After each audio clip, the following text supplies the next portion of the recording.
மக்கள் சிந்தனை பேரவை மதுரை மாவட்ட கிளை சார்பாக மகாகவி பாரதியார் நினைவு நாள் சிறப்பு நிகழ்வு மதுரை விக்டோரியா எட்வர்டு மன்றத்தில் நடைபெற்றது. நெறியாளர் பத்மஸ்ரீ சாலமன் பாப்பையா, அமைப்பாளர் சரவணகுமார், ஒருங்கிணைப்பாளர் செந்தூரன் ஆகியோர் முன்னிலையில் விழா இனிதே துவங்கியது. மக்கள் சிந்தனை பேரவை செயற்குழு உறுப்பினர் ஷண்முக ஞான சம்பந்தன் வரவேற்புரை ஆற்ற உலக திருக்குறள் பேரவை மதிப்புறு தலைவர் கார்த்திகேயன் மணிமொழியின் தலைமை உரை ஆற்றினார். மகாகவி பாரதியாரைப் பற்றி மாணவர்கள் ஆகில், அக்ஷயா, மங்கையர்க்கரசி ஆகியோர் உரை நிகழ்த்த ஈரோடு மக்கள் சிந்தனை பேரவை தலைவர் ஸ்டாலின் குணசேகரன் கருத்துரை வழங்கினார். பாரதி என்ற தலைப்பில் பேராசிரியர் ராஜாராம் அவர்கள் சிறப்புரை ஆற்ற சிறந்த பேச்சாற்றல் மிக்க மாணவ மாணவியருக்கு பரிசு வழங்கி சிறப்பிக்கப்பட்டது. உடன் மதுரை திராவிடர் கழக தலைவர் வரதராசன், மதுரை MLWA பள்ளி தலைமை ஆசிரியர் முத்துச்செல்வன், மதுரை மாநகர முன்னாள் துணை மேயர் திரவியம் ஆகியோர் கலந்து கொண்டனர். மக்கள் சிந்தனை பேரவை செயற்குழு உறுப்பினர் சண்முகவேல் நன்றியுரை கூற விழா இனிதே நிறைவுற்றது. இன்று நாம் நினைவு கூடியிருக்கிறோம். பாரதியார் மண் விடுதலைக்கும் பெண் விடுதலைக்கும் அன்றே குரல் கொடுத்தவர். புதுமை பெண்ணை இந்த சமுதாயத்திற்கு அறிமுகம் செய்தவர். நம் சுதந்திர தாகத்தை மெழுகு ஏற்றியவர், உணர்வுகளை எழுப்பியவர். சமுதாய சீர்திருத்தங்களுக்கென்று நம்மளுக்கென்று ஒரு அடையாளம் வேண்டிய இந்த காலத்தில் அவர் முன்னோடியாக வந்து திகழ்ந்தவர். பெருமைகளை நாம் அடுக்கி சென்றே செல்லலாம், எல்லோருக்கும் தெரியும். ஆனால் இன்று நாம் சில கருத்துக்களை சிந்திக்க வேண்டும். அடுத்த தலைமுறை அவரை எந்த அளவு போற்றுகிறார்கள்? பாரதியாக நடித்த ஒரு மராத்தியர் ஷாஜி ஷிண்டே படத்தை கண்டிப்பாக நீங்கள் எல்லாம் பார்த்திருப்பீர்கள் என்று நினைக்கிறேன். பாரதியாரோட படம். அவர் கூறுகையில் தான் நடித்த கதாபாத்திரங்களில் மிக பெருமிதம் அடைந்த கதாபாத்திரம் பாரதியார் என்று அவரை கூறியிருக்கிறார். மொழி தெரியாத ஒருவருக்கு நடித்ததற்கு இந்த அளவு பெருமை சேர்க்கும் பொழுது நாம் பாரதியாரை எவ்வளவு பெருமை சேர்க்க வேண்டும். பாரதி நீ வாழவில்லை என்று சொல்கிறது பொருளாதாரம். அவர் ஏழ்மையாக இருந்தவர். ஆனால் சாகவில்லை என்று சொல்கிறது சரித்திரம். சரித்திரத்தை படித்தவர் பாரதி, நம் மண்ணில் இருந்தவர் பாரதி. அவரை போற்றுவோம், அவர் புகழ் மேல் போங்க நாம் பாடுபடும் என்று கூறி விடைபெறுகிறேன். இப்போது மாணவர் உரை. இந்த போட்டிகளில் 3 நகரங்களில் நடத்தப்பட்ட போட்டிகள் 9, 10ஆம் வகுப்பு, 11, 12ஆம் வகுப்பு மற்றும் கல்லூரி மாணவர்கள். இதில் முதல் பரிசு பெற்ற மாணவர்கள் மாத்திரம் இந்த மேடையில் அவர்கள் பேசுவதற்கு என்னுடைய மதுரை மாவட்ட கிளை மக்கள் சிந்தனை பேரவை அவர்களை வரவேற்றது. அனைவருக்கும் வணக்கம். எத்தனை முறை படித்தாலும் ஒரே பொருளை திரும்ப திரும்ப தருமானால் அது உயர்ந்த இலக்கிய படைப்பாகாது. படிக்கின்ற ஒவ்வொரு முறையும் ஒவ்வொரு விதமான புதிய புதிய சிந்தனைகளை, கருத்துக்களை அள்ளி அள்ளி தருகின்ற ஆற்றல் பெற்ற எழுத்து எதுவோ அதுதான் காலம் கடந்து வாழும்.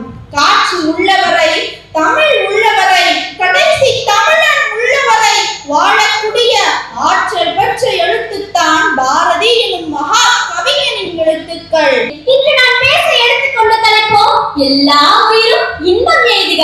தலைப்பு எங்கேனும் வாக்காகுமா என்ன? ஆகுமே. ஆம், முதலில் இன்பம் எனும் வசன கவிதை இயற்றிய பெரும் கவிஞனை பற்றி சிறு சொல்லாடல்களுடன் தொடங்குவோம். பாரத நாட்டின் புண்ணிய மேலிட்டாலும் தென்னாட்டில் தென்பகுதியில் தோன்றிய தெள்ளுத்தமிழன் பாரதி தமிழனுக்கு மட்டும் சொந்தக்காரன் அல்ல, எல்லா உலக மக்களுக்கும் இரத்த உரிமைக்காரன். அடிமையும் விடிமையும் மிஞ்சி நிற்கும் மக்களுக்கு விடிமை தேடும் உணர்வூட்டிய கவிஞர் பாரதி. அவர் பிறந்து 100 ஆண்டுகள் முடிந்து விட்டதாயினும் அவரது கவிதைகள் பல்லாயிரம் ஆண்டுகளுக்கு மேலும் வான்புகழ் கண்டு வாழும் என்று. தலைப்பு என்னே கொடுமை ஈங்கு இதுவே. பிறப்பின் வருவது யாதென கேட்டேன், பிறந்து பாரென இறைவன் பணித்தான். படிப்பெனச் சொல்வது யாதெனக் கேட்டேன், படித்துப் பார் என இறைவன் பணித்தான். அறிவெனச் சொல்வது யாதெனக் கேட்டேன், அறிந்து பார் என இறைவன் பணித்தான். என்ன கொடுமை ஈங்கு இதுவே என்பது யாதெனக் கேட்டேன், உன் மனசாட்சியோடு சென்று நீயே அறிந்து பார் என இறைவன் பணித்தான். நான் அறிந்தவற்றை உரையாக்கி தருகிறேன், தாருங்கள் தங்கள் கவனங்களை. அடுத்த தலைமுறை பாரதி கண்ட அந்த புதுமை பெண்களும் அடுத்த தலைமுறையும் வளர்ந்து வருகிறது என்பதற்கான சாட்சியமாக அவர்கள் இருக்கிறார். நான் இந்த அருமையான மேடையிலே ஒன்று சொல்ல வேண்டும். வெள்ளத்தின் பெருக்கை போல் கலைப்பெருக்கும் கலைப்பெருக்கும் மேகமாயின் பள்ளத்தில் எழுந்திருந்த தோடரெல்லாம் விழிபெற்று பதவிகள் என்று சொல்லி ஆனந்த கூத்தாடின மகாகவி பாரதி. தமிழ்நாட்டில் இவர்களை போன்ற அற்புதமான அக்னி குஞ்சுகளாக விளங்குகிற ஆற்றல் மிக்க சொற்பொழிவாளர்கள் நூற்றுக்கணக்கான பேர் உருவாக வேண்டும். எதிர்காலத்தில் பேராசிரியர் பெருந்தகை அவர்கள் எங்களுக்கெல்லாம் முன்னோடியாக திகழ்ந்தவர். அதற்கு பின்னாலே வரக்கூடிய பேராசிரியர் பெருந்தகை தான் இவரை ஒத்தி வரக்கூடிய குருவும் சீடனாகவும் விளக்கக்கூடியவர் தான் பேராசிரியர் ராஜாராம் அவர்கள். அதற்கு பிறகு வரக்கூடியவர்கள் எங்களை போன்ற பலர். எங்களுக்கு பிறகு அடுத்த தலைமுறையாக வர வேண்டியவர்கள் பல்லாயிரம் பேர். இனி தமிழ் கேட்பாருக்கு இருந்துவிடக் கூடாது. தமிழில் சொற்பொழிவாக்கக்கூடியவர்கள் நல்ல சிந்தனையாளர்களாக விளங்க வேண்டும், நல்ல கருத்தாளம் மிக்கவர்களாக திகழ வேண்டும்.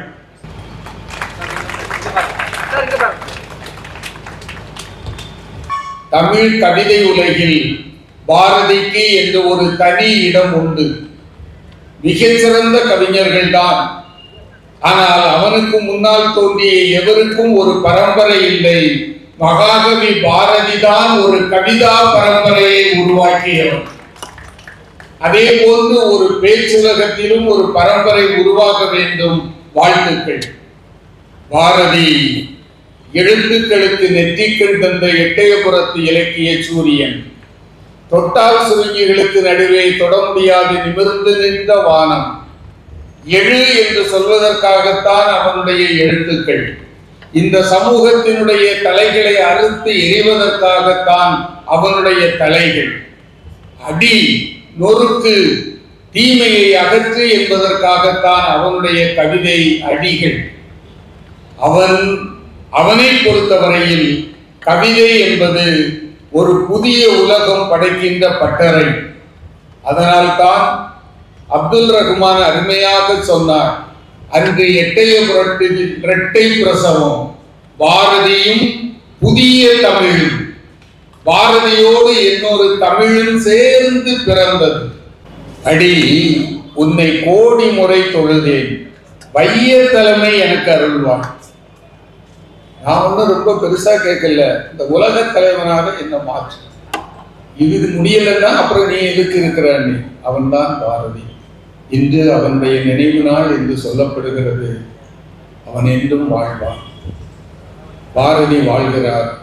சக்திய ஆவேசம் மிக்க கவிதைகளில், எங்கள் புதுமை பெண்களின் வீர நடையில், இந்த நாட்டை நேசிக்கக்கூடிய இளைஞர்களுடைய ஒளியில் மிகுந்த பார்வையில் பாரதி வாழ்கிறார்.